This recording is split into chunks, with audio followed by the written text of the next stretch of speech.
Saya baru saja melihat video soal Paus Leo ke-14, Paus baru yang menggantikan Paus Fransiskus. Dan beliau dalam 100 hari pertamanya sebagai Paus sudah menggebrak dengan berbagai macam perubahan. Total katanya ada 12 perubahan, tapi saya akan menyebutkan 2 saja yang menurut saya luar biasa sekali.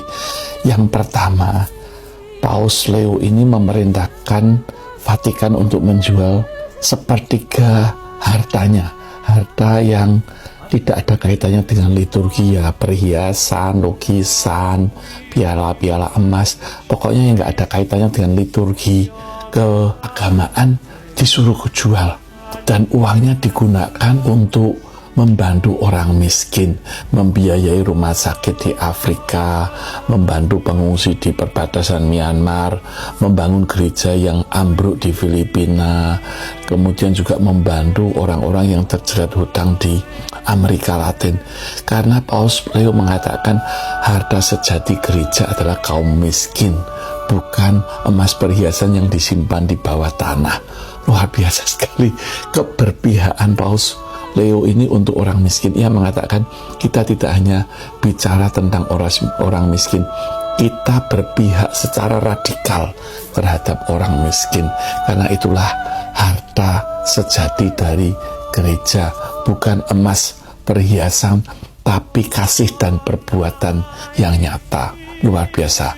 Yang kedua, Paus Leo ini melarang pemimpin gereja mulai dari Vatikan sampai paroki-paroki di daerah untuk punya mobil mewah sekelas BMW atau Mercedes. Harus segera dijual, ganti mobil yang biasa-biasa saja.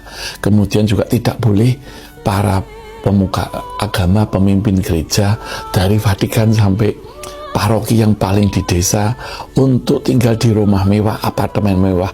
Mereka harus kembali ke dalam asrama di paroki masing-masing yang sederhana, bahkan mungkin sumuk, panas, tidak ada AC. Karena itulah kaul kemiskinan yang sesungguhnya. Bagaimana engkau bisa melayani orang-orang yang miskin dan kelaparan, sementara engkau turun dari mobil yang harganya sebesar penghasilan orang-orang miskin seumur hidup. Wah, luar biasa. Saya jadi ngefans juga ini sama Paus Leo yang fatwanya itu fatwa yang berisi dan substantif, tidak hanya fatwa yang sekedar formalitas atau normatif. Ini luar biasa perubahannya, dan saya yakin akan membawa kebaikan untuk seluruh umat Katolik maupun seluruh umat di dunia ini. Bahkan Paus Leo mengancam kalau ada pemimpin umat dari Vatikan sampai paroki di desa-desa tidak melakukan apa yang ia perintahkan, akan dicabut status kerohaniawanannya, dan itu tidak ada banding, tidak ada pengecualian. Wah, saya setuju sekali.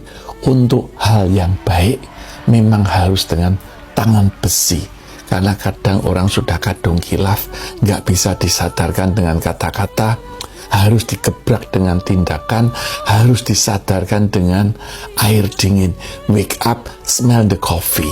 Inilah perubahan yang menurut saya akan membawa kebaikan bagi tidak hanya umat Katolik, tidak hanya pemuka agama Katolik, tapi umat seluruh dunia dan pemuka agama seluruh dunia harus mencontoh Paus Leo ini, bahwa harta yang paling sejati dari sebuah agama adalah umat-umat yang miskin, yang perlu bantuan, dan keberpihakan agama, keberpihakan pemuka agama kepada mereka yang miskin secara radikal.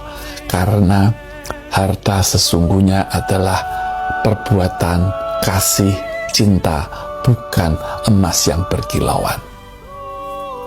Berkah dalam. Cus.